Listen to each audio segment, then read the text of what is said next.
Cada vez que recuerdo tu nombre, llora y llora mi corazón.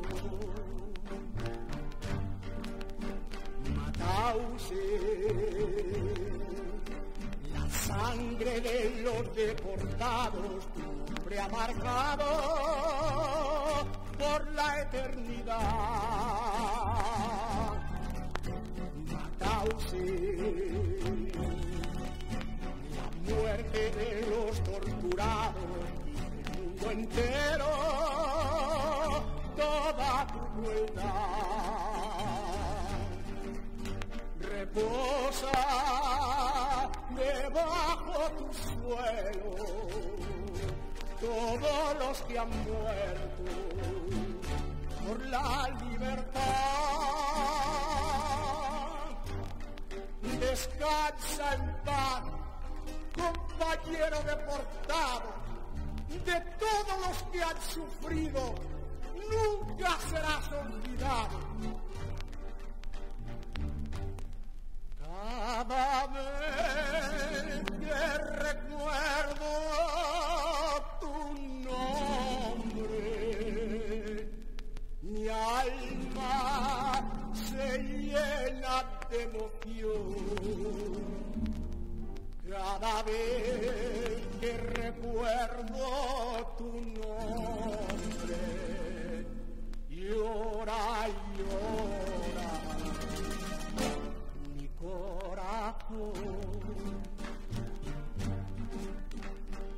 Mauthausen, la sangre de los deportados, nombre ha marcado por la eternidad. Mauthausen, la muerte de los torturados, el mundo entero, toda tu crueldad. Quisiera antes de morir poder mil veces decir: Mauthausen, Mauthausen.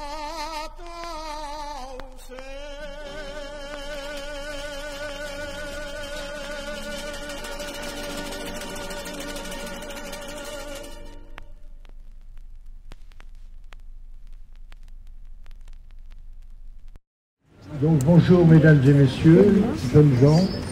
L'association 24 août 1944 est l'association des parents de familles espagnoles immigrées en France vous remercie toutes et tous d'être venus si nombreux à l'occasion du 80e anniversaire de la libération de Paris et de la fin de la Seconde Guerre mondiale. Nous commencerons par nous commencerons cet hommage par l'allocution de monsieur Hamidou Samaké, conseiller de Paris, délégué au maire du 20e arrondissement, en charge de la mémoire et des anciens combattants. Chers élèves du collège Pierre Alvisé, des lycées Henri Bergson et Jean Massé et leurs professeurs, mesdames, messieurs, chers amis, nous sommes aujourd'hui réunis au jour anniversaire de la libération du camp de Mauthausen pour célébrer la mémoire des républicaines et républicains espagnols qui ont résisté et combattu sur le sol français lors de la Seconde Guerre mondiale. Je tiens avant toute chose à remercier l'association 24 août 1944 qui est à l'initiative de la cérémonie d'aujourd'hui. Cette association mène depuis des années un travail précieux en archivant et faisant connaître la mémoire des hommes et des femmes exilés d'Espagne à cause de la dictature franquiste. Je suis fier que cette association ait trouvé sa place dans notre arrondissement, au 33 rue des Vignoles, et j'espère que nous serons amenés à travailler ensemble dans le futur. Autour de nous s'érigent de nombreuses stèles qui sont pour beaucoup le lieu de deuil des centaines de milliers de morts sans sépulture, victimes de l'extermination nazie. Elles sont le lieu de mémoire de toutes et tous les déportés de la Seconde Guerre mondiale. Parmi ces déportés, des résistantes et des résistants, mais aussi toutes les personnes juives, tziganes, homosexuels, handicapés, qui étaient simplement coupables d'exister. À partir de 1941, c'est près de 90 000 opposantes et opposants au régime nazi en France qui ont été déportés et internés dans des camps lors de la Seconde Guerre mondiale. Parmi elles et eux, nombre n'étaient pas français et avaient déjà dû fuir leur pays face à la menace fasciste. C'est le cas de près de 10 000 républicaines et républicains espagnols qui avaient quelques années auparavant fui Franco et qu'une stèle honore ici au Père-Lachaise. Je souhaite aujourd'hui souligner le parcours d'une de ces résistantes, Neus Catala. Elle avait fui l'Espagne en portant sous ses ailes 180 orphelines et orphelins et qui s'est ensuite engagée dans la résistance française avant d'être arrêtée, torturée et déportée à Ravensbrück après avoir été dénoncée par un voisin. Dans le camp, elle a continué la résistance en sabotant la fabrication des armes avec le commando féminin, un groupe de résistance dans le camp.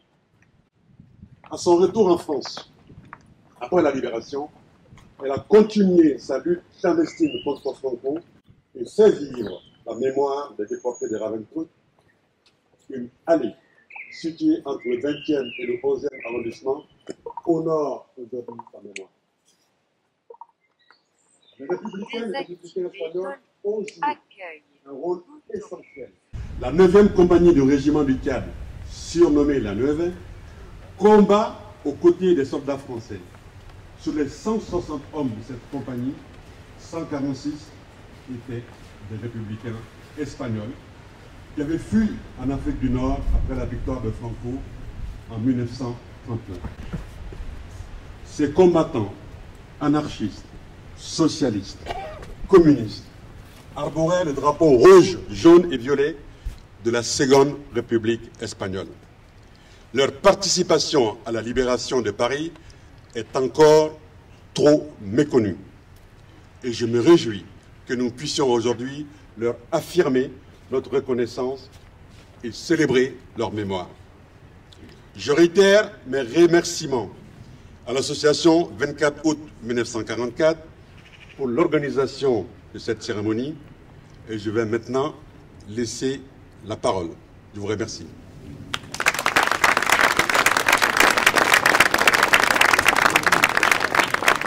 Je vous remercie, Monsieur le maire. Et donc, nous poursuivrons par l'intervention de Madame Véronique Salou Olivares, présidente et membre fondateur de l'association 24 août 1924. Madame Salou.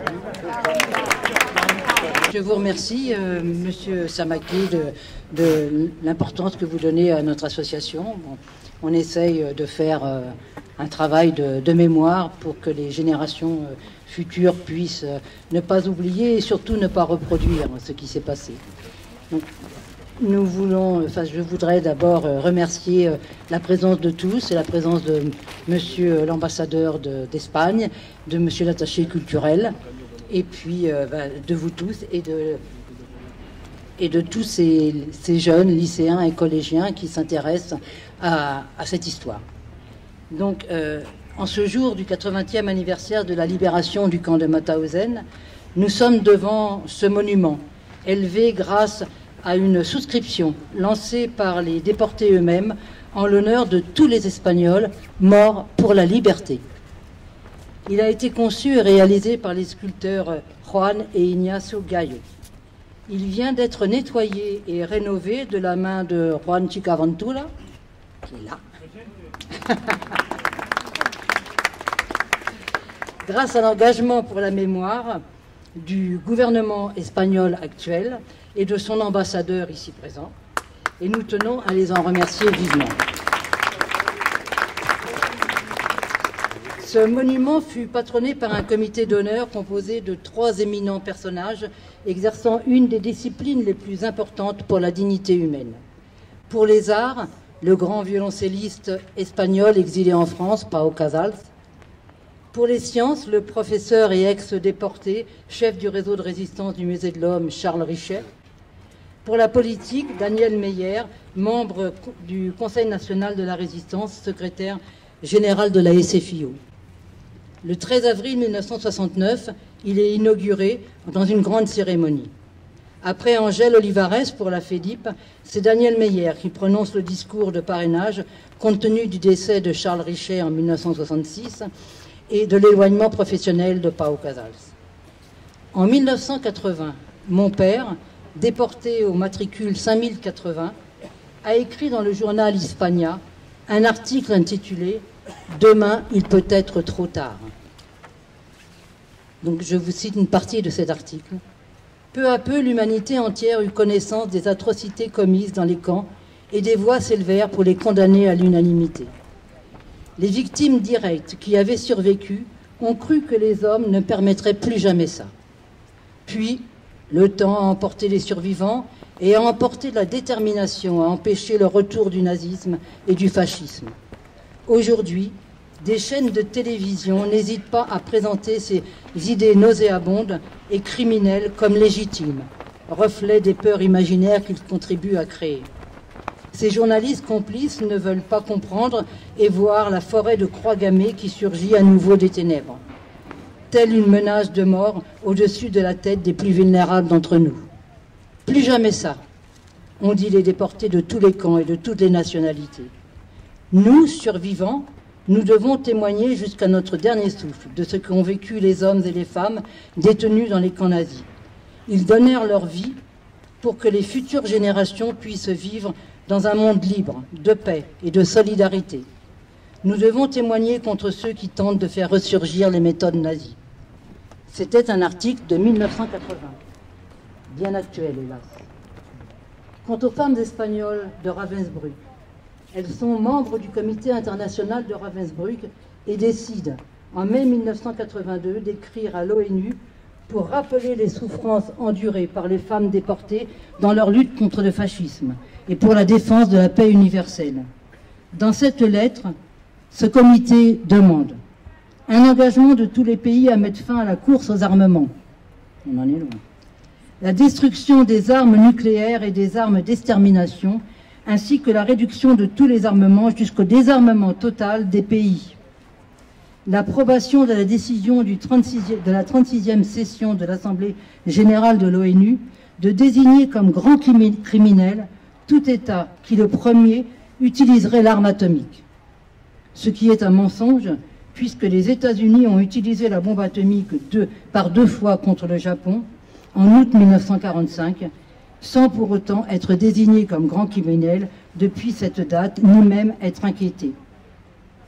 Rappelons que les antifascistes espagnols, qui furent les premiers en 1936 à s'élever seuls contre le fascisme, les premiers également déportés de France en août 1940 vers les camps nazis, sont et seront toujours le cri d'alerte, le message pour préserver les générations futures des dérives du totalitarisme.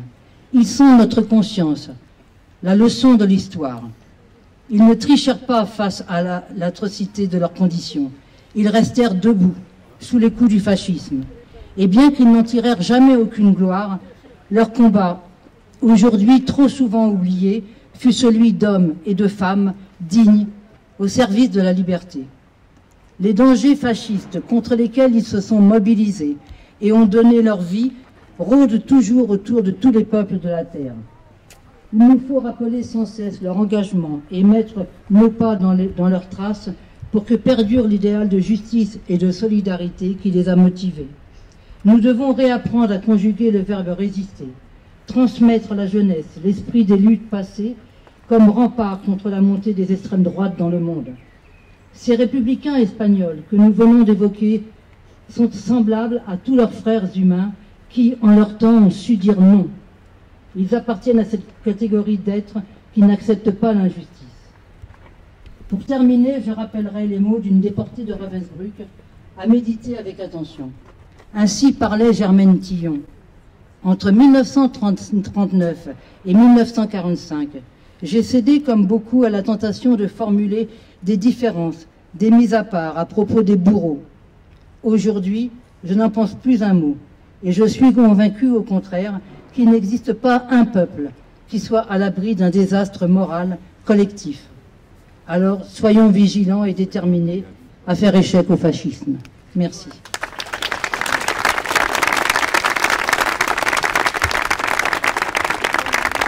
Nous allons continuer. Donc, nous avons le plaisir et l'honneur d'avoir parmi nous Conchita, qui était une des enfants espagnols réfugiés au camp des Alliés à Angoulême, quand le 20 août 1940 eut lieu cette rafle qui emporta près de 1000 républicains espagnols réfugiés, hommes, femmes et enfants, vers le camp de Mauthausen en Autriche. Elle a échappé à ce convoi, mais garde un souvenir cuisant de ce terrible moment.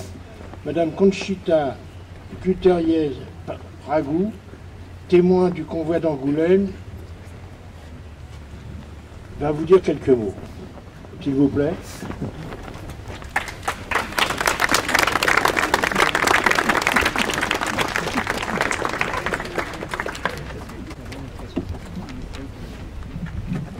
Messieurs, dames, bonjour à tout le monde. Je suis la dernière du camp de concentration d'Angoulême. Ça s'appelait le camp des Alliés. Je suis une des dernières. Ce 20 août 1940, nous étions tous dans ce camp des Alliés. Quand les Allemands sont rentrés et qu'ils ont emmené tout le monde à Mauthausen. Moi, j'ai eu la chance d'échapper parce que j'ai trouvé il y a un Français qui nous a cachés. Pendant 20 jours, on est resté cachés chez lui. Et c'est pour ça que je suis encore là et que je suis encore vivante. Et je témoigne tout le temps. Je vais dans les écoles pour témoigner, pour faire rappeler ces souffrances qu'on a eues dans ces camps de concentration. Parce que j'étais au camp des Alliés à Angoulême, mais j'étais d'abord avant au camp de la Congolo à Arvel. Vous ne pouvez pas savoir, quand je les revois sur ce film, parce qu'il y en a quelques-uns qui étaient revenus et qui ont été filmés, et que j'ai connus, ils avaient 12 ans à ce moment-là, et ça me fait de l'angoisse quand je les vois. Voilà tout ce que je peux vous dire. Je suis heureuse d'être parmi vous et d'apporter la parole pour tous ceux qui sont partis à Mauthausen, aussi bien ceux du camp d'Angoulême et ceux d'ailleurs. Voilà, messieurs, dames. Merci.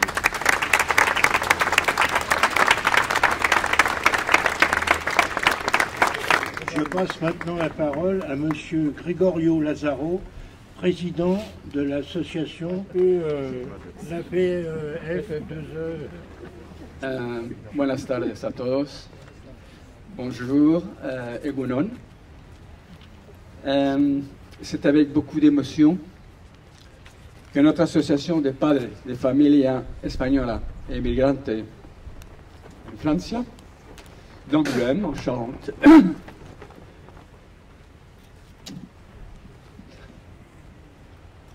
veut, en ce jour anniversaire de la libération du camp de Mauthausen, honorer la mémoire de tous les Espagnols qui périrent dans les camps nazis et en particulier aux 7000 déportés espagnols décédés à Mauthausen.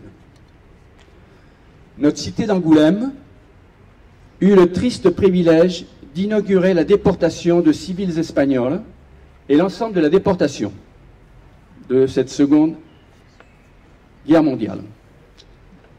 Ce funeste convoi des 927 républicains, républicaines, enfants espagnols tassés dans des wagons plombés, partis pour un voyage inhumain, donc partis de notre cité d'Angoulême.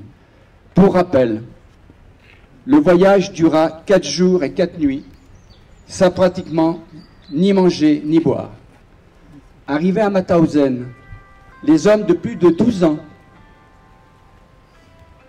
C'est-à-dire que je pense aux collégiens et lycéens qui étaient ici. Si vous aviez été dans ce train, vous seriez tous restés à Mauthausen. Ils restèrent pour subir les pires atrocités. Les femmes et les enfants furent reconduits et livrés à Franco. Là-bas, l'enfer les attendait.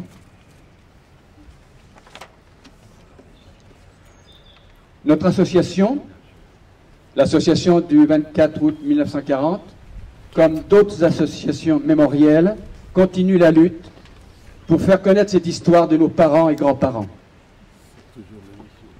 Notre passage dans les établissements scolaires est primordial pour la compréhension des événements de l'époque, informer et pour ne pas oublier que la bête immonde n'est pas morte. Nos parents et grands-parents ont été les premiers déportés civils de l'État français de Vichy, allié au nazisme. Grâce au commando Pochacher, Los Pochakos, les photographies de Frances Bosch furent les preuves du système nazi au tribunal de Nuremberg. C'est cette histoire universelle pour la justice, la paix, la liberté et la fraternité que nous célébrons aujourd'hui contre le fascisme et l'impérialisme. Para terminar, tengo un pensamiento cariñoso para mi tío, Sebastián Lara Vallejo, por haber sobrevivido a ese campo. No pasarán.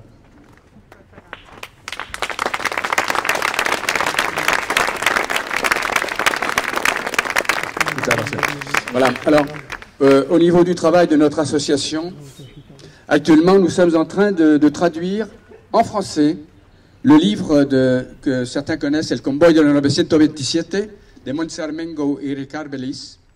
Et c'est un grand travail que nous avons fait depuis quelques années. Et nous lançons une participation financière. Alors, voilà, Didier, qui est derrière, a des petits flyers qui peuvent vous distribuer. Alors, si ça vous intéresse, de venir nous aider, ce sera avec un grand plaisir. Muchas gracias. Ce convoi est le premier à partir de France vers les camps de concentration.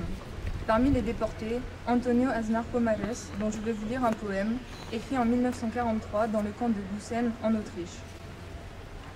Luna. La luna va contemplando paisajes de astronomía.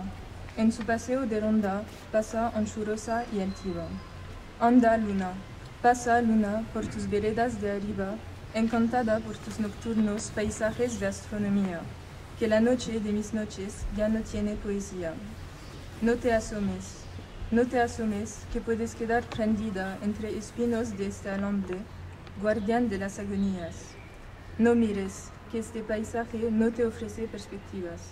Ni respires, que son malsanas las brisas.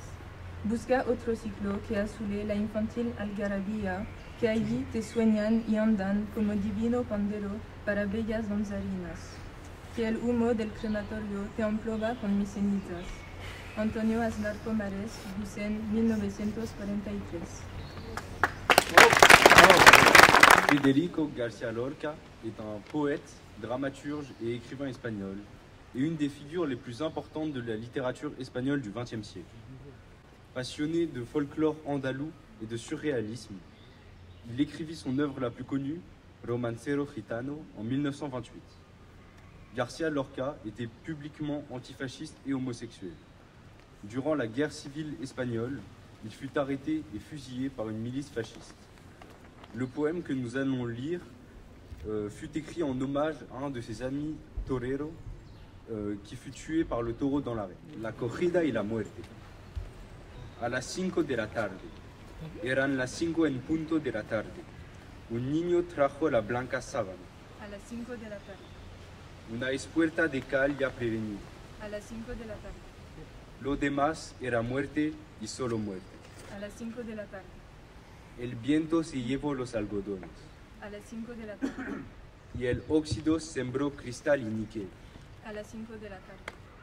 Ya luchan la paloma y el leopardo. A las 5 de la tarde. Y un muslo con un asta desolado. A las 5 de la tarde.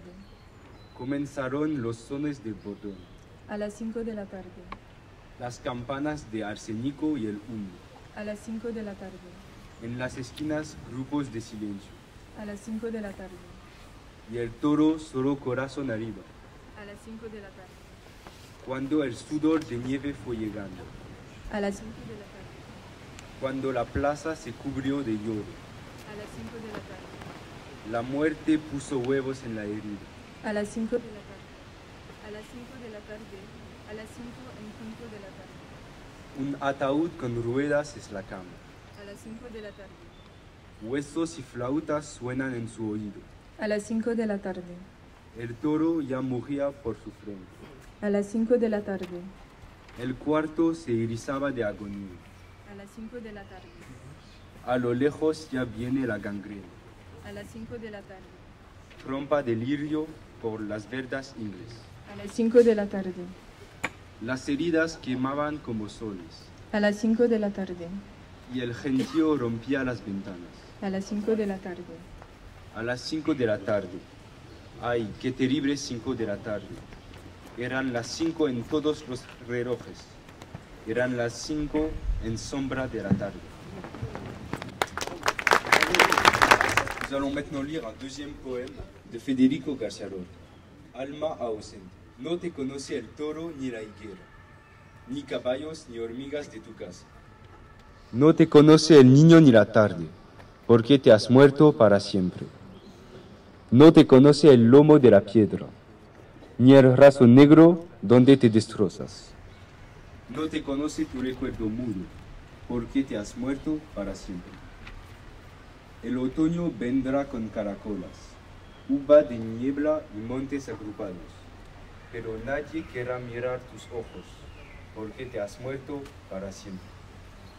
Porque te has muerto para siempre, como todos los muertos de la tierra, como todos los muertos que se olvidan en un montón de perros apagados.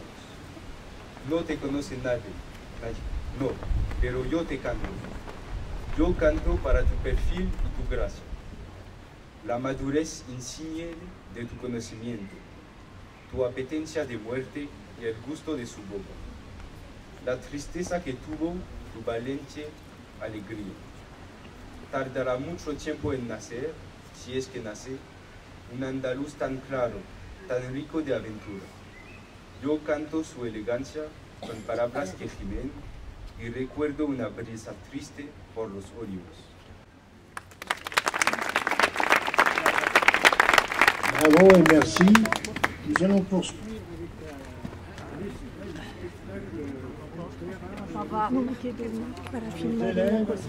Réalisé par les élèves du lycée LGT Henri Bergson dans le 19e arrondissement, avec l'aide de Madame Ana Botella, leur professeur d'espagnol. Bonjour à toutes et à tous, merci d'être là. Hola a todos y a todas. Ça va se passer un peu ici et un peu là-bas parce qu'il y a des danses. Donc, si vous voulez laisser un petit peu la place pour les danseurs, dans un premier temps. Dans un premier temps, D'abord, on a un prélude en fa mineur de Maurice Brosny, organiste polonais du 19e siècle, enregistré par Marc, un élève qui a pas...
on va vous présenter un poème de Paca Aguirre qui s'appelle Frontera. Dans Frontera, Paca Aguirre évoque son exil durant la guerre civile espagnole, mêlant souvenirs personnels et mémoire collective. La poétesse exprime un sentiment de culpabilité d'être née trop tôt, se demandant si un autre moment aurait pu éviter la tragédie. Elle rend hommage à Antonio Machado, qu'elle admire profondément, en établissant un parallèle entre leur parcours d'exilés. Son expérience est d'une méditation universelle sur la mémoire, la perte et l'identité.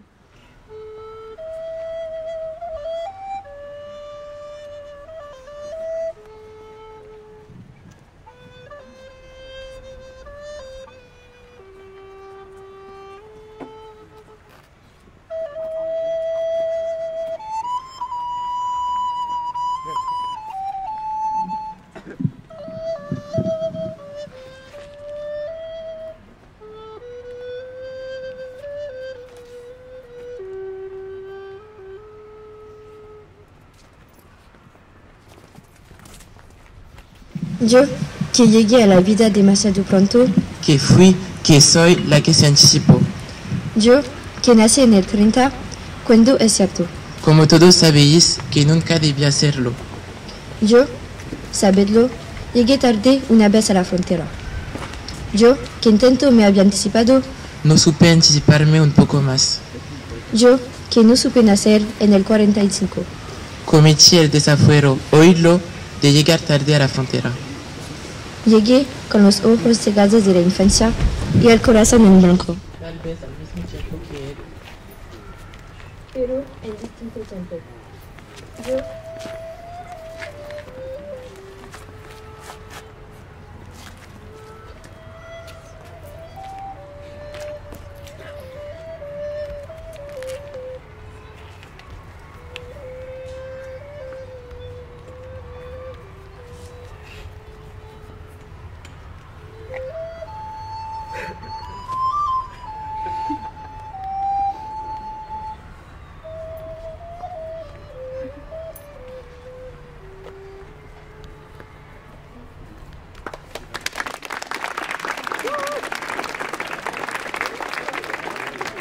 Yo era pequeña y tenía sueño.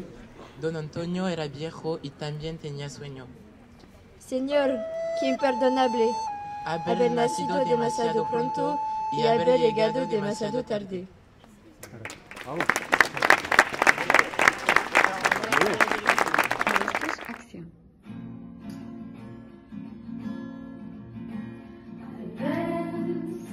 La cara al vent, el cor al vent, les mans al vent, els ulls al vent del món. I tots peregrinint, buscant la llum, buscant la por, buscant a Déu, al vent del món. Oh, la tête au vent, le corps au vent, les mains au vent, les yeux au vent, au vent du monde. Nous doit aller vers la lumière, cherchons la paix, la liberté,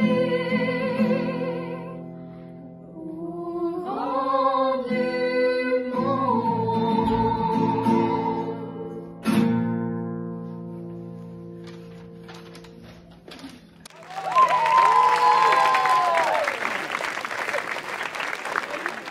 Une lecture de poésie dite par les élèves du micro-lycée Jean Massé de Vitry, accompagnés de leur professeur et membre de notre association, Madame Bégonia Masseras, que j'appelle au micro pour présenter les œuvres qui vont être dites. Merci à Bégonia et à ses élèves. Bonjour. Alors nous sommes très fiers de pouvoir participer à cet hommage aux républicains espagnols.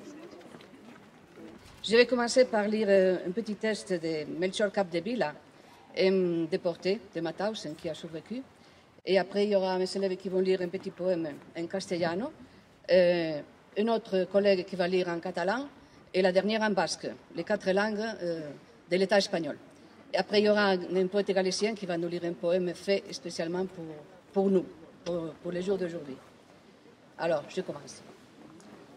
Nous n'étions ni des enfants juifs, ni des otages ramassés au hasard des rafles. Nous étions leurs ennemis. Et en nous arrêtant, ils avaient mis le verre dans le fruit. Nous allions être vainqueurs, même si le prix à payer devait être élevé. Amistad en el destierro. A mi buen amigo Melchor Capdevila, con toda sinceridad.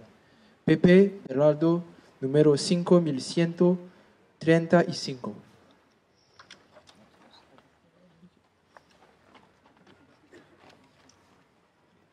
Triste día para ti, este que siempre conmemoraste. Dulces recuerdos te surgirán hoy, de otros más felices que gozaste. Pero yo te conozco tu optimismo y el temperamento que te caracteriza. Sé que cuando hables contigo mismo, tu propia tristeza tomarás a risa. En un cruel destierro te he conocido, y de poco tiempo hasta este día, pero en esta corta época que juntos vivimos, una sincera amistad hacia te guía. Por eso, en el día de tu cumpleaños, te felicito lleno de emoción. Merci. Y de alegría, esperando que el próximo te traiga la felicidad perdida. Mauthausen, el 6 de enero de 1944.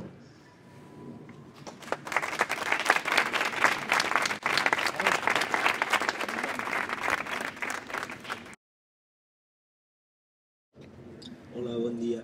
Bon dia. Trobaràs els teus amics en el camí de l'adversitat i en ell t'he trobat a tu, Melchior.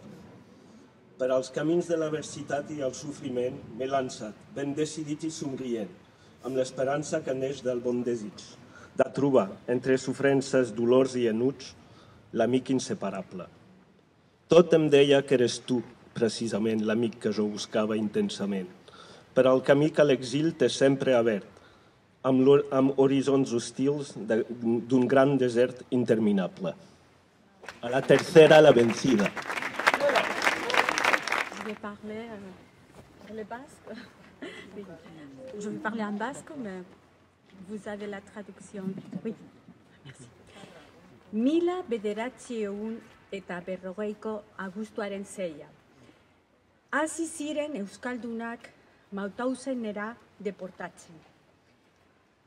Beti erne, zoritzarriko anaia eta sufrimendua beti erne, agoniako urte haiek ez iturtzera nahi badugu.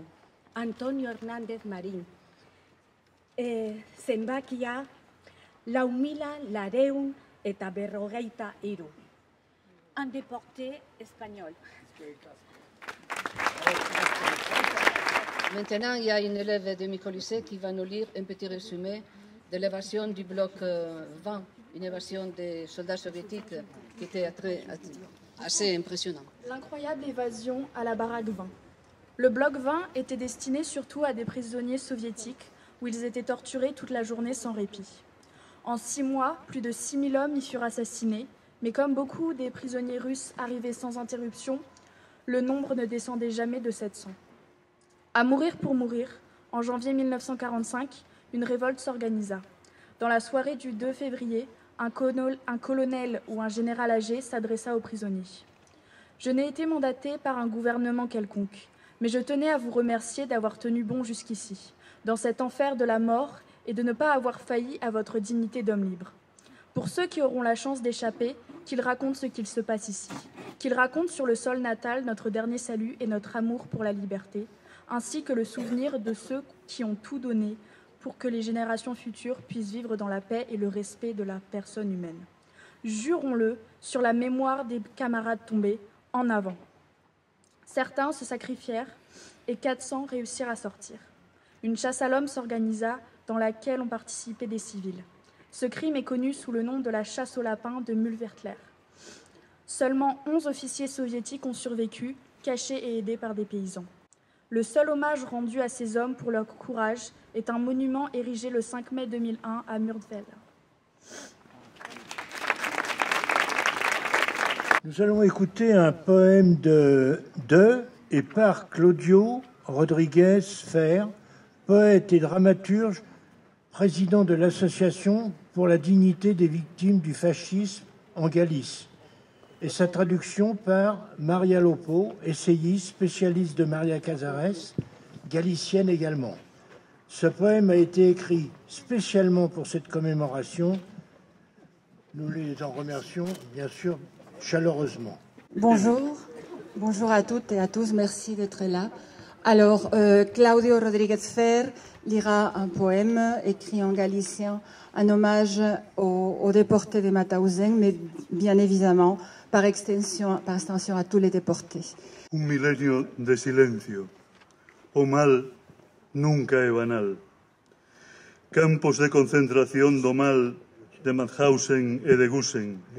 Matadoiros sacrificiais. Exterminio por condición xudía ou por causa antifascista dos povos libres de Europa para os que o mal nunca é banal.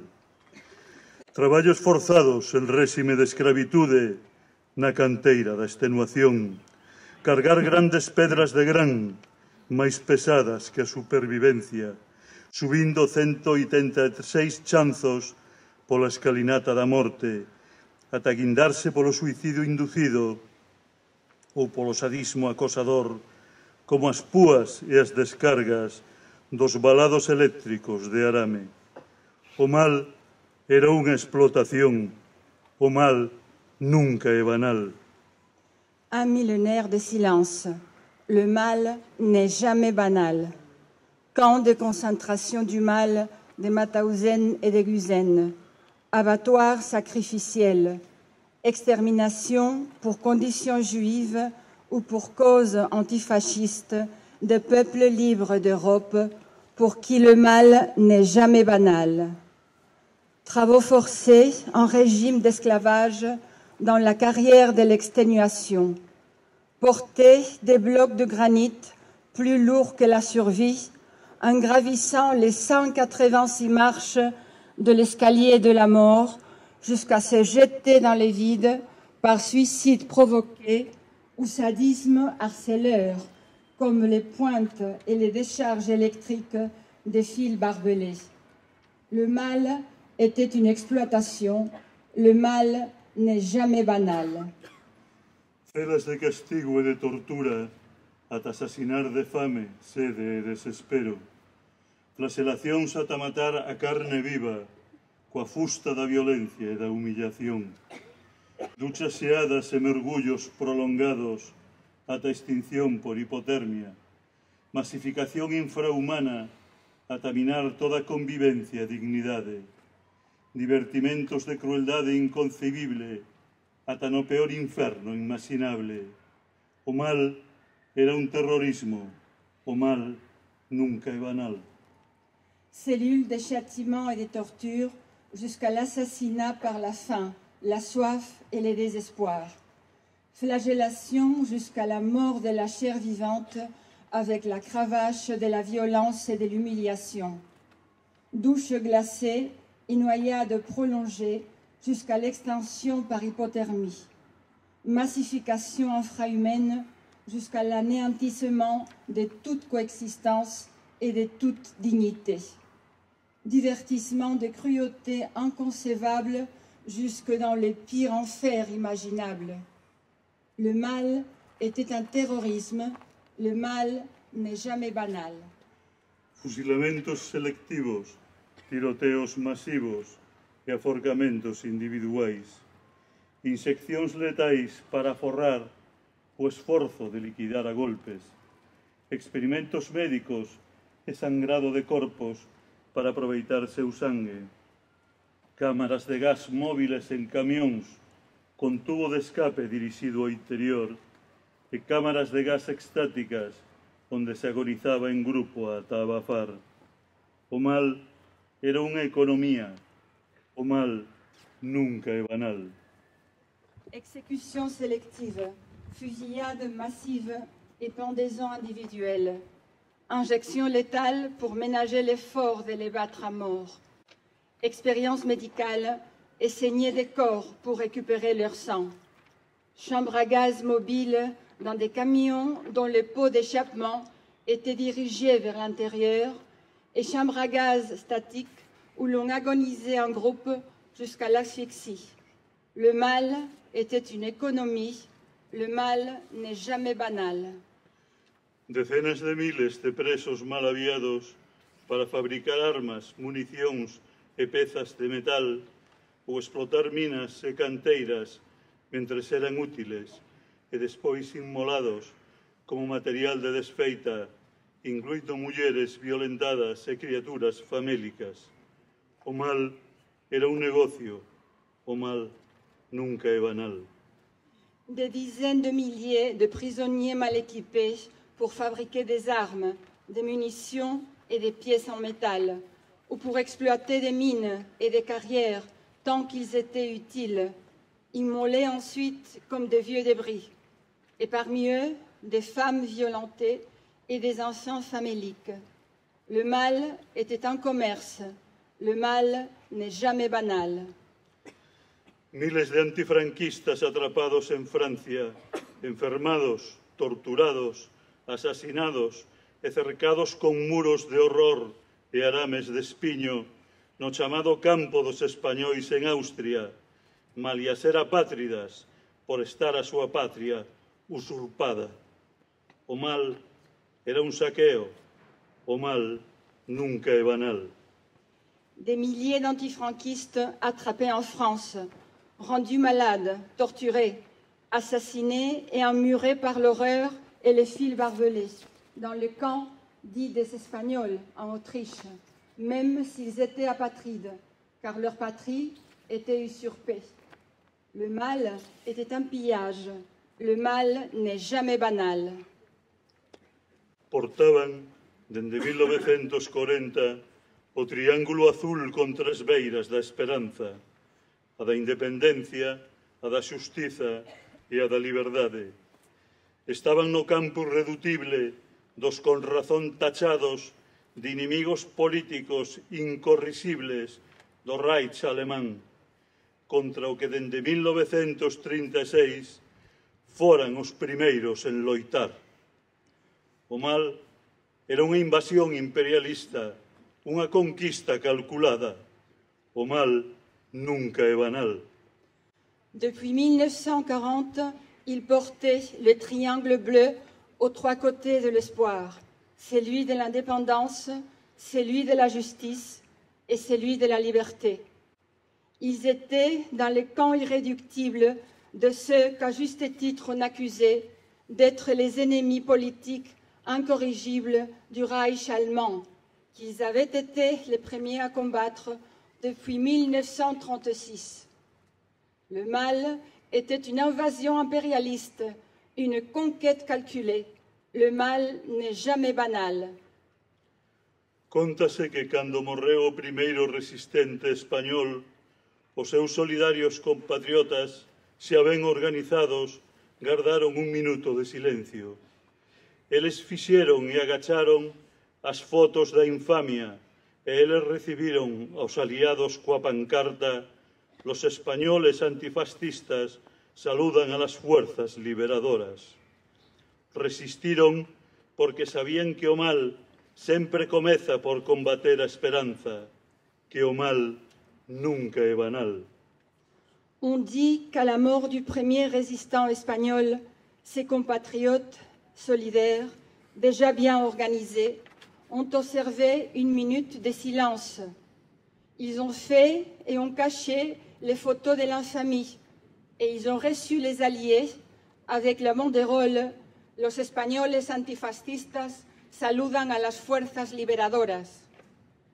Ils ont résisté parce qu'ils savaient que le mal commence toujours par combattre l'espoir, que le mal n'est jamais banal.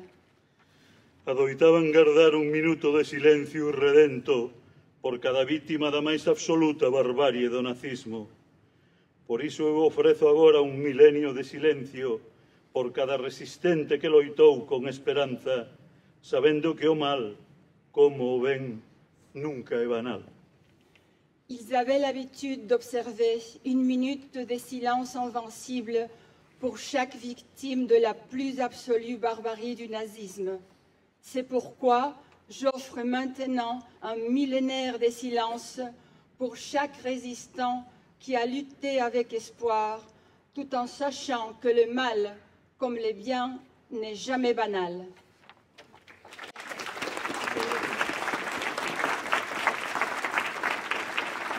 Merci à vous.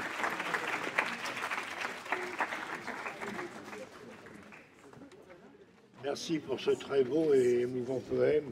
Donc nous conclurons ce petit espace poésie par une chanson qui se nomme Retourne à Rem, créée par Juan Vilato, matricule 3829, qui était ténor, et Ricardo Caliga, matricule 5972, auteur-compositeur.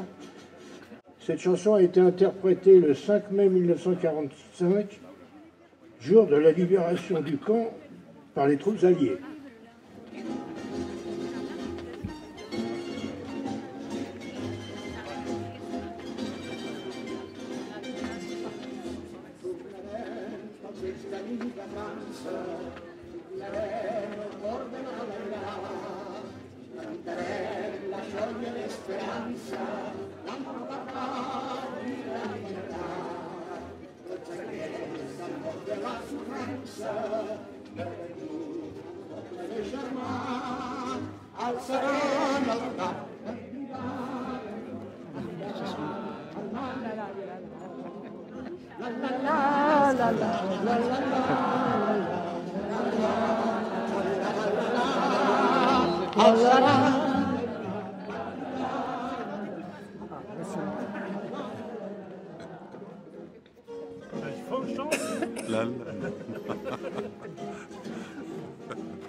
Tous les deux à côté. Ah oui. Allez-y, allez-y. Mais pour l'instant, ça ne chante pas. Pour les chemins de France. Le cœur poussé, retrouvé, nous reverrons la terre de notre enfance, que nous, il a fallu quitter. Super. Les beaux jours enfin vont revenir, et nous oublierons jusqu'à nos souffrances, dans la joie d'un nouvel avenir. La la la la la.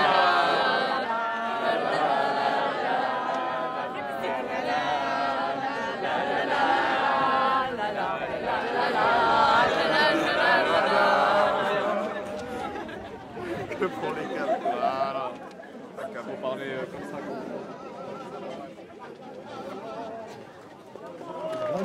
Vraiment très émouvant d'entendre cette chanson qui a été chantée par des gens qui avaient trop souffert.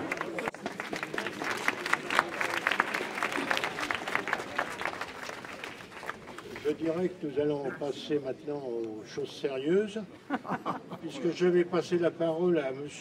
Aimable Marseillan, secrétaire et membre fondateur de l'association 24 août 1944. Monsieur Marseillan, s'il vous plaît. J'arrive.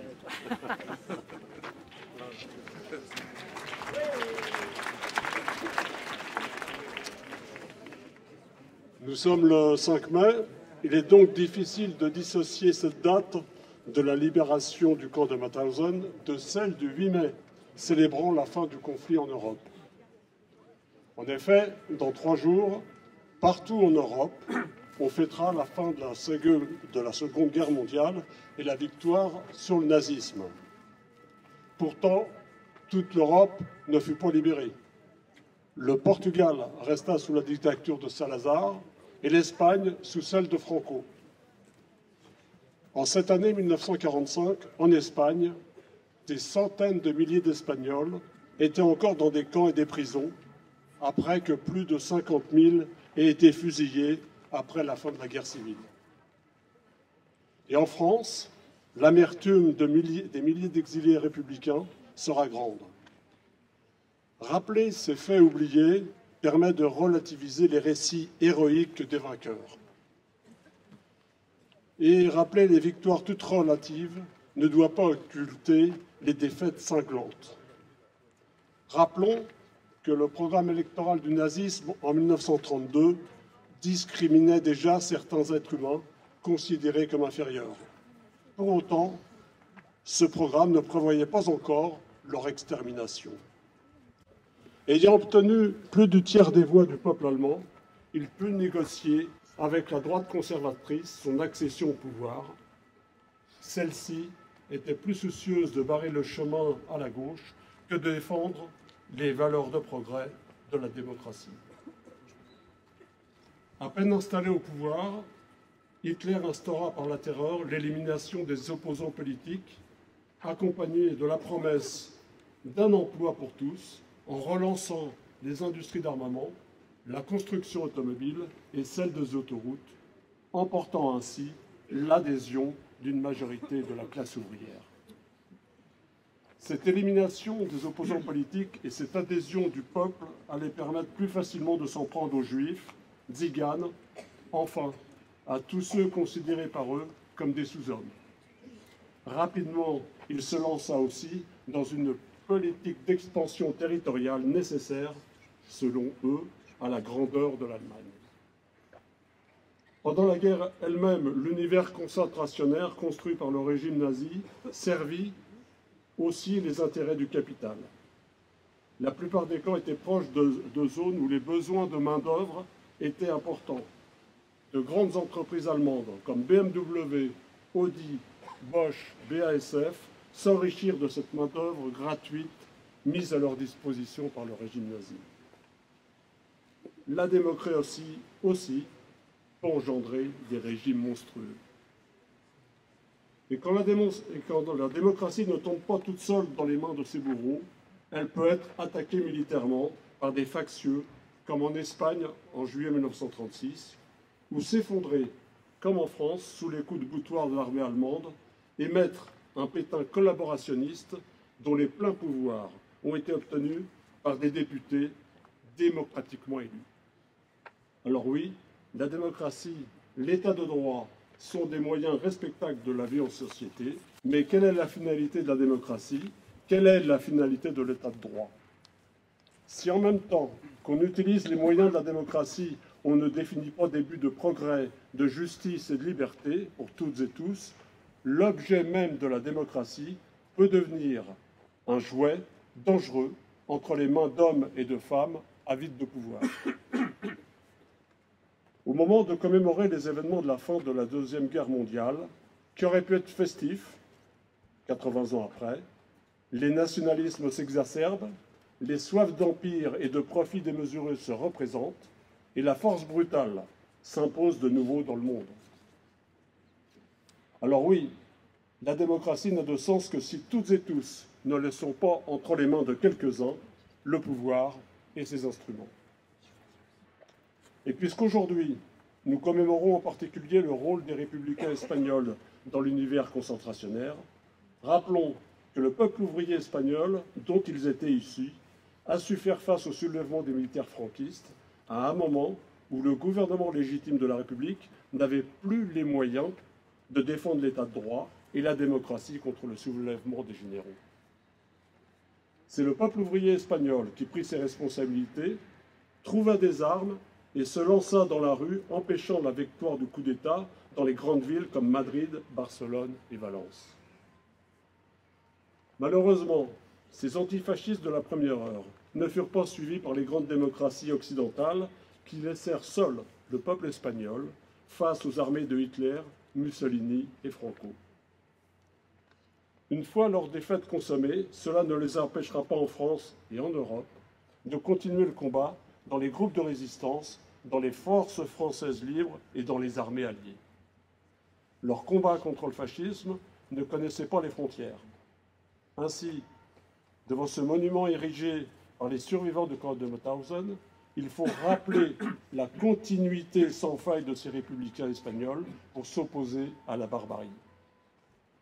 Dès 1941, à l'intérieur même du camp, ils constituèrent avec d'autres nationalités un réseau de résistance internationale qui permit la solidarité et sauver des vies.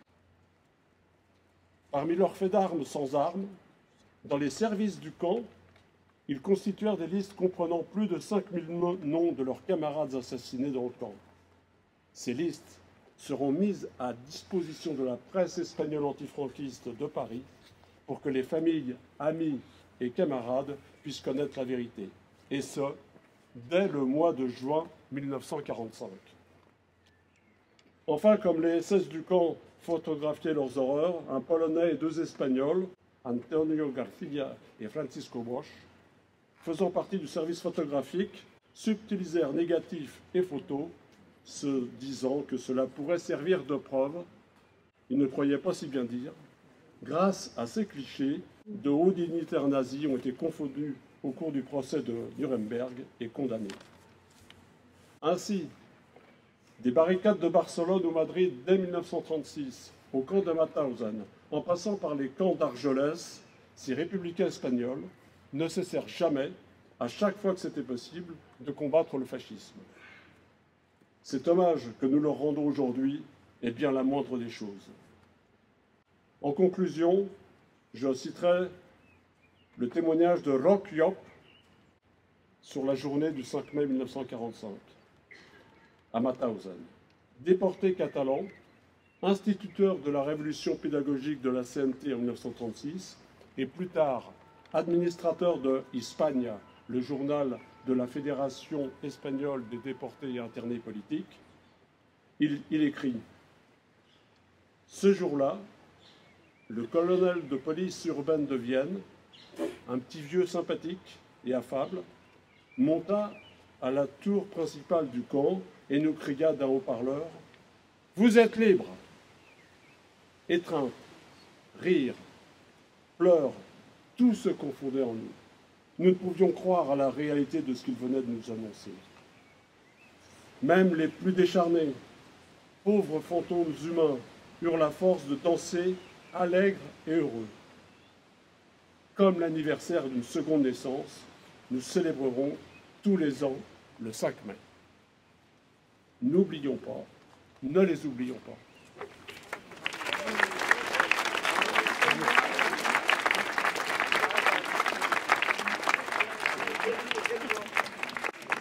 Je passe maintenant la parole à M.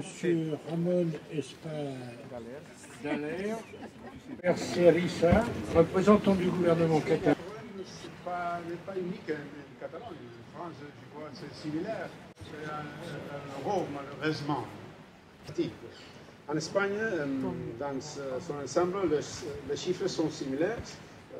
À 16%, en Europe, approximativement pratique. Par la société civile en général et plus important par les écoles, par les étudiants, par les professeurs.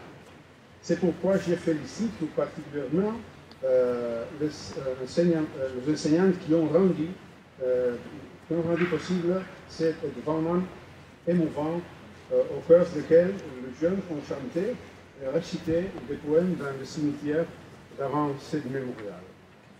En particulier, cela a été très émouvant pour moi entendre une nouvelle chanson Volvent de Raimon, auteur catalan, un artiste qui, dans le temps sombre de la dictature du général Franco, a trouvé un espace de liberté, précisément dans cette ville de Paris, avec des récitals dont on se souvient sur la scène de l'Olympia en 1966.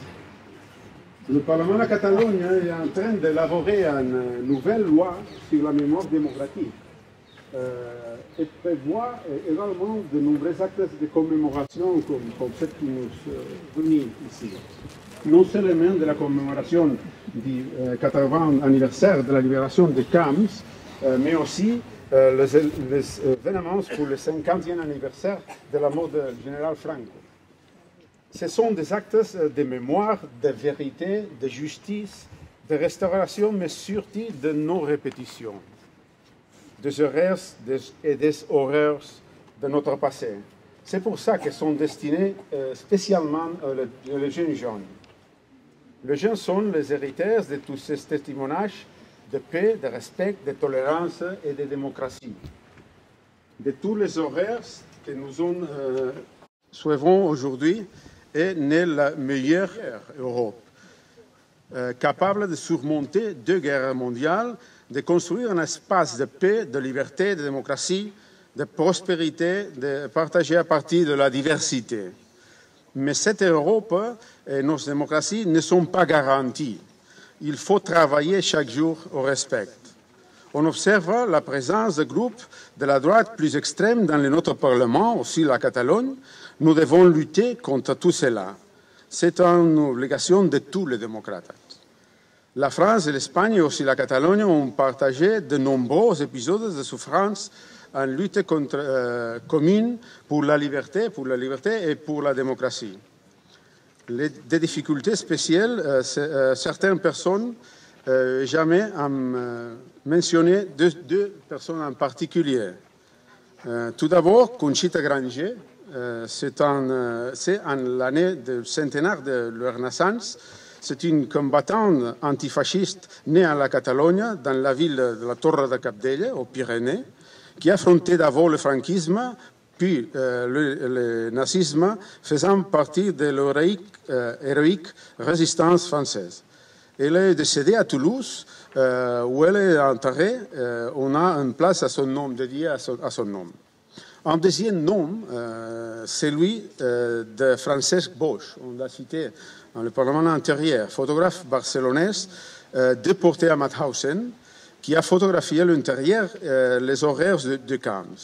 Ces photographies courageuses ont été preuve contre les procès judiciaires contre les criminels nazis, les procès judiciaires de Nuremberg.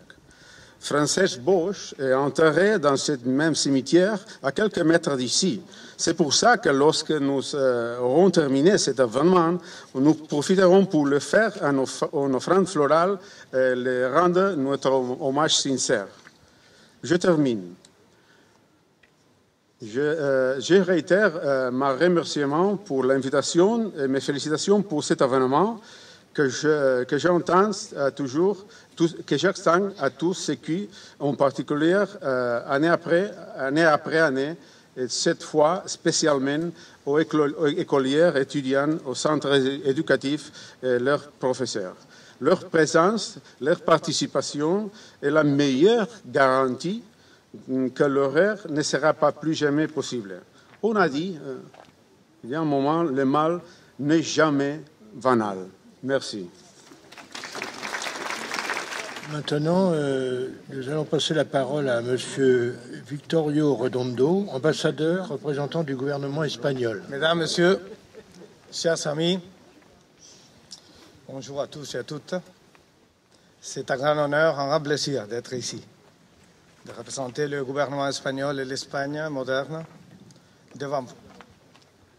Cher Hamidou Samaké, élu en charge de la mémoire combattante du 20e arrondissement, chers membres de l'association 24 août 1944, particulièrement chère Véronique, chère Madame Conchita Gutiérrez Pragut, témoin de ce premier train de déportation, le tristement célèbre convoi d'Angoulême. Madame, un grand honneur d'être ici avec vous. Chers membres de l'association des parents espagnols des familles émigrées en France. Estimat Ramon Espadale, conseller de Justícia et Qualitat Democràtica de la Generalitat de Catalunya. Benvingut. Chers amis, chers poètes, je tiens également à remercier les élèves du collège Pierre Alviset Paris 5, les élèves du lycée LGT Henri Bergson Paris 19 et les élèves du lycée Jean Massé de Vitry pour leur participation active à cet hommage. Chers amis, la loi sur la mémoire démocratique instaure officiellement le 8 mai comme journée du souvenir et d'hommage aux hommes et aux femmes qui ont souffert de l'exil et de la mort hors d'Espagne, du fait de la guerre civile et de la dictature franquiste. Bien avant que cette loi, Charles Richet, médecin et déporté, Daniel Meyer, homme politique socialiste et résistant, et Pau Casals, musicien mondialement connu, ont rendu un premier hommage aux républicains espagnols morts pour la liberté en érigeant ce monument. Cet hommage nous permet également de se souvenir de ces trois figures. Aujourd'hui, le 5 mai, cela fait exactement 80 ans que les troupes américaines de la 11e division blindée ont libéré le camp de concentration nazi de Mauthausen, le dernier camp à avoir été libéré. Ce jour-là, lorsque les soldats américains ont franchi l'entrée principale du camp, une grande banderole les accueillit. Ce n'était pas une banderole en anglais, c'était une banderole en espagnol. Il disait « Los españoles antifascistas saludan a las fuerzas liberadoras ».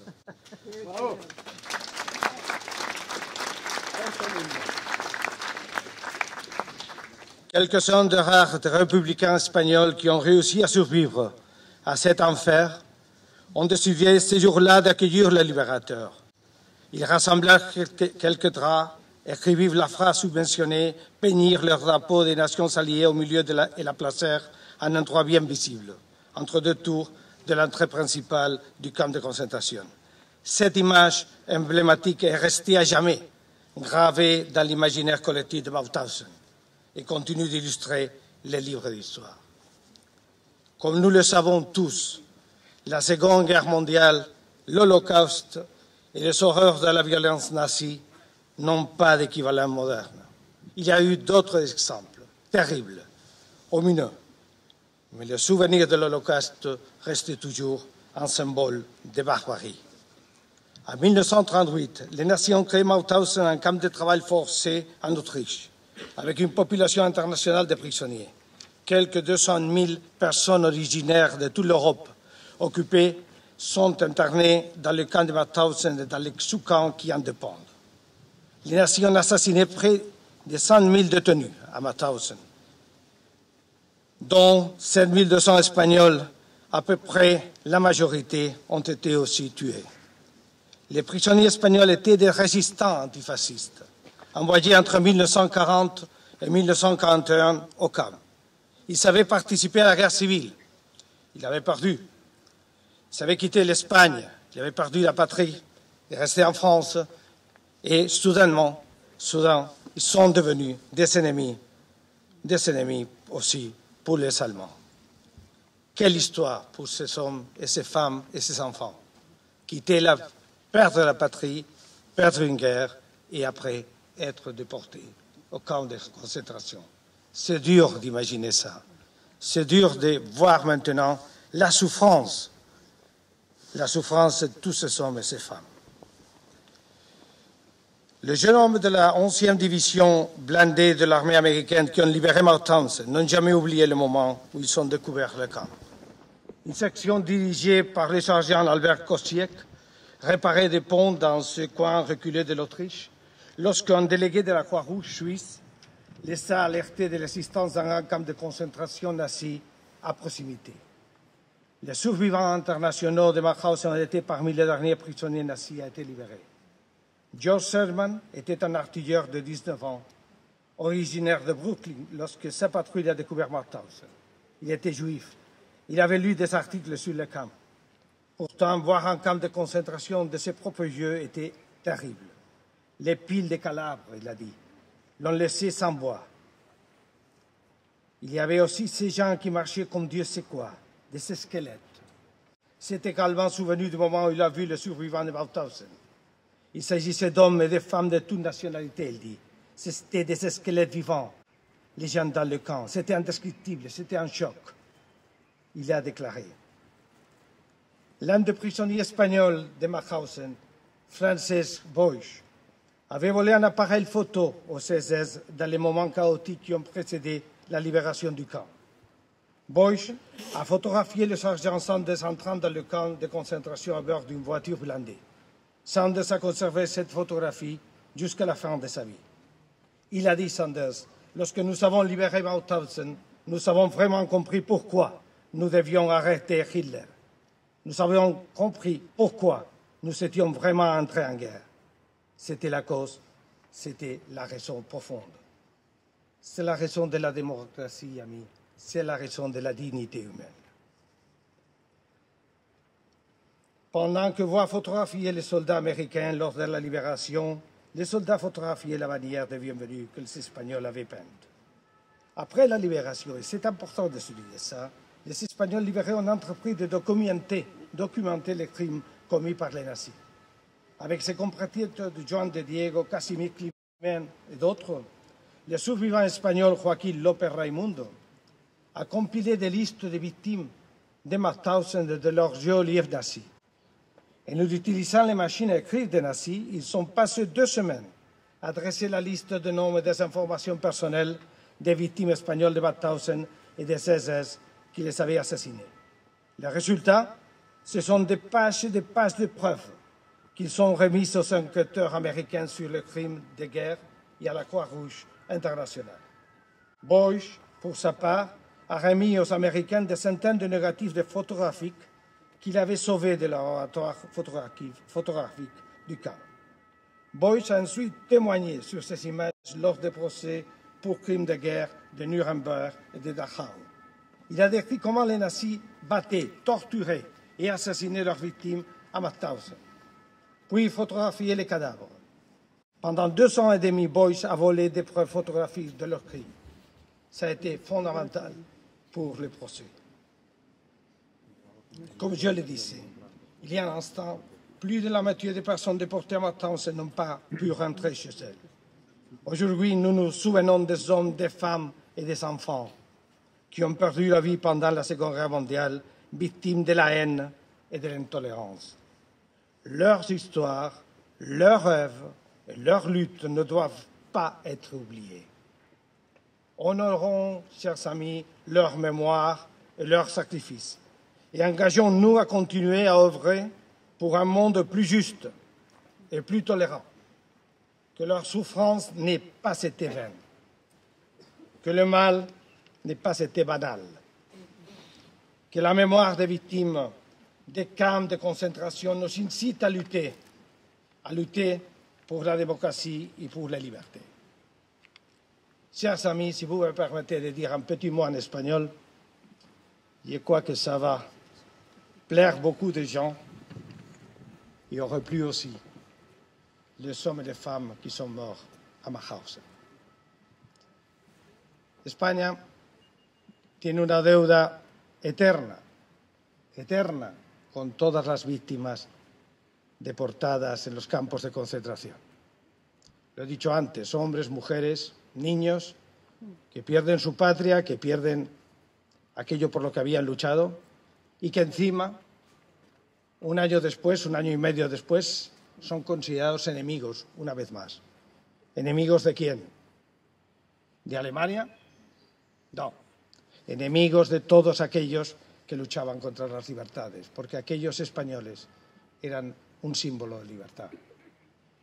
Por eso la España democrática, la España de hoy, la España plural, diversa, tiene una deuda plena con esos españoles, con esas españolas, con esos niños que, como usted, perdieron sus padres, perdieron su referencia en un campo en Angulema. Y por eso estamos hoy aquí, hablando de esa nueva España, que es la España a la que ellos soñaron y con la que soñamos todos día a día. Una España que profundiza sus derechos, una España que se enorgullece de sus lenguas, que las escucha, que las admira, de sus culturas y de las diferentes ideologías que componen a todas las gentes que vivimos juntos en nuestro país. Esa es la única España posible, la España por la que lucharon ellos, la España por la que murieron ellos y la España por la que hoy estamos aquí. Muchas gracias y felicidades. Gracias.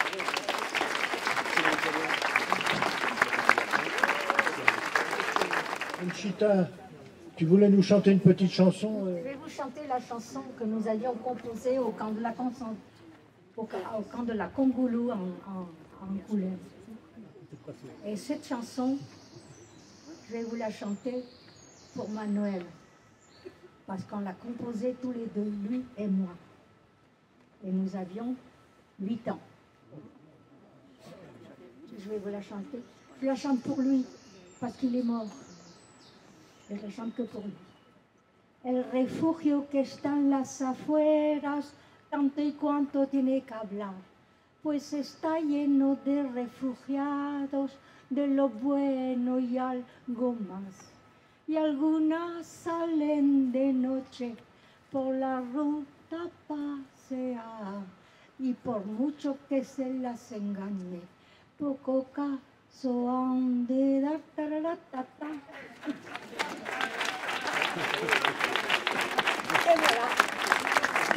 La chanson, on n'a pas pu la finir parce qu'il est mort après. Il est mort dans le camp.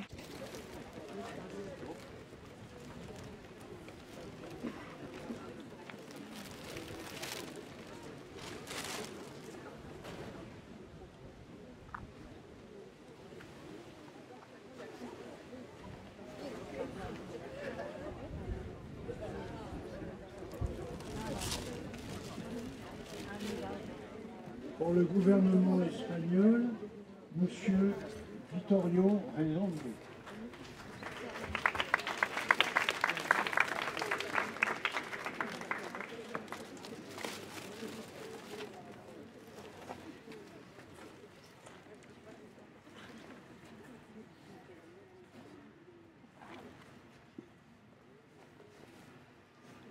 Pour le gouvernement catalan, M. Ramon Espadeler Parcerisa.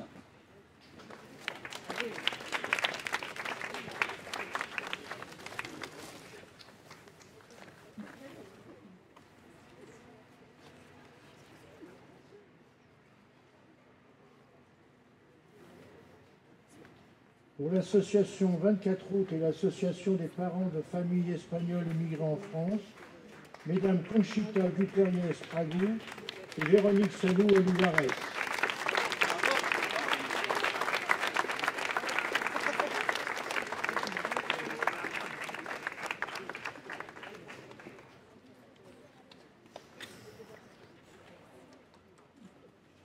Nous invitons à observer maintenant une minute de silence.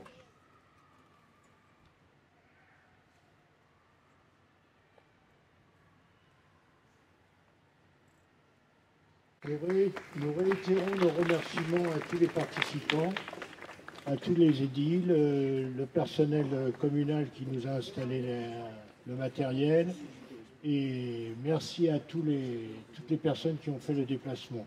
Nous allons terminer, si vous le voulez bien, avec une petite chanson chantée par les lycéens du lycée Jean Massé, Ay Carmela, que vous pourrez reprendre en chœur si vous le souhaitez. Bah, yo creo que es una canción que todos podemos cantar, ¿no? La de Ay Carmela. Todo el mundo la conoce, más o menos. Ejército del Ebro, el ejército del Ebro, rumba la rumba la rumba. Una noche el río pasó, ay Carmela, ay Carmela. Una noche el río pasó, ay Carmela, ay Carmela. Y a las tropas invasoras, rumba la rumba. Y a las tropas invasoras, rumba la rumba. Buena paliza les dio, ay Carmela, ay Carmela. Buena paliza les dio, ay Carmela, ay Carmela. El furor de los traidores, rumba la rumba. El furor de los traidores, rumba la rumba. La descarga su aviación, ay Carmela, ay Carmela. La descarga su aviación, ay Carmela, ay Carmela. Pero nada pueden bombas, rumba la rumba. Pero nada pueden bombas, rumba la rumba. Donde sobra corazón, ay Carmela, ay Carmela. Donde sobra el corazón, ay Carmela, ay Carmela. Contraataques muy rabiosos, rumba la rumba. Contraataques muy rabiosos, rumba la rumba. Deberemos resistir, ay Carmela, ay Carmela. Deberemos resistir, ay Carmela, ay Carmela. Pero igual que combatimos, rumba la rumba la rumbamba. Pero igual que combatimos, rumba la rumba la rumbamba. Prometemos resistir, ay Carmela, ay Carmela. Prometemos resistir, ay Carmela, ay Carmela.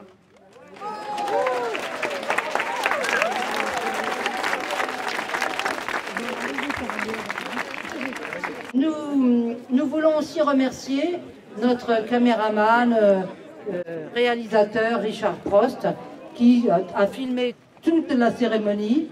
Et vous pourrez voir ce film sur notre site dès qu'il aura pu travailler dessus. C'est nul, j'ai adoré. Et je l'ai offert à pas mal de copains. Tu sais, pour les annives, les trucs. Je pense que c'est vachement chiant. Et en plus, t'apprends plein de trucs. C'est un angle qui passe. C'est soft. Eh, je suis en train même sur votre troisième partie là. Je suis. Oh non, c'est fort. Je trouve ça formidable. Ah, ça se lit comme Alexandre Dumas, comme le comte de Monte Cristo. C'est la vengeance.